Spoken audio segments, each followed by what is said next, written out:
A 270-pound mastiff stares at me with a blank stare. No tail movement, straight eye contact, stocky body not moving.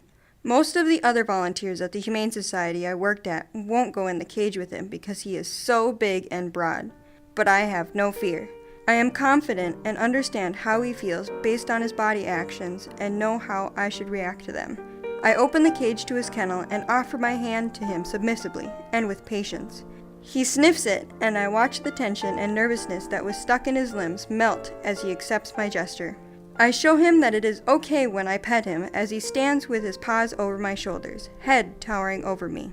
For the rest of my shift that day, we became good friends. He is later adopted by a very nice family and went to a great home. I was always like this, never afraid of animals or what they may do. At a very young age, I swore that I wanted to be a vet. I wanted to play with animals and help them stay healthy.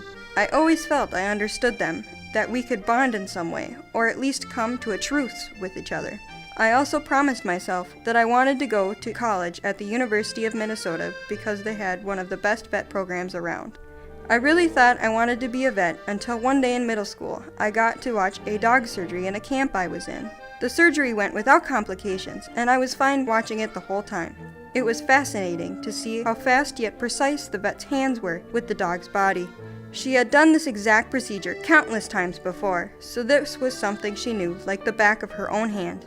But I learned that the vets don't really get to play with the animals at all and have to go from one patient to the next without stopping or playing with them. And that was just not acceptable for me. Walking out, still in awe of her ability, but frustrated and curious at the same time, I was left to ponder what I wanted to do now that I no longer wanted to do the one thing I told myself I wanted to do for so many years. I needed a job where I could play with animals while they were awake and happy, but who would pay me to do that? What other animal jobs were out there? Many years later, going into my senior year of high school, I took a tour of the St. Paul side of the University of Minnesota, which emphasizes more on animal science and agriculture. There I learned all sorts of different paths people took with the major of animal science, from breeding to animal nutrition to farm management, and the campus had the wonderful but slight smell of barn that I couldn't get enough of.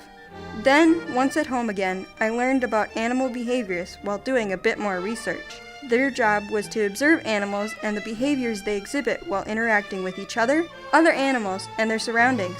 So virtually, they get paid to play with and study animals. Now that's what I'm talking about. Famous people like Jane Goodall and her work with chimps, Cesar Millan, the dog whisperer, and Kevin Richardson's work with the wild lions in Africa are all animal behaviorists. I love and respect all of those people. The work they do is amazing, and I would love to do something that follows their footsteps. So, I will start here in Minnesota, at the famous U of M Twin Cities, where I will major in animal sciences and minor in fisheries and wildlife. Hopefully, I will get a chance to study abroad in either Australia, the one place I would love to travel to if I had the chance, or Africa to study elephants, my favorite animal. And while I don't exactly know where I want to be or what animal I want to study yet, who knows? Maybe someday my work will make a breakthrough in animal behavior, and I will become the next great Jane Goodall or Steve Irwin.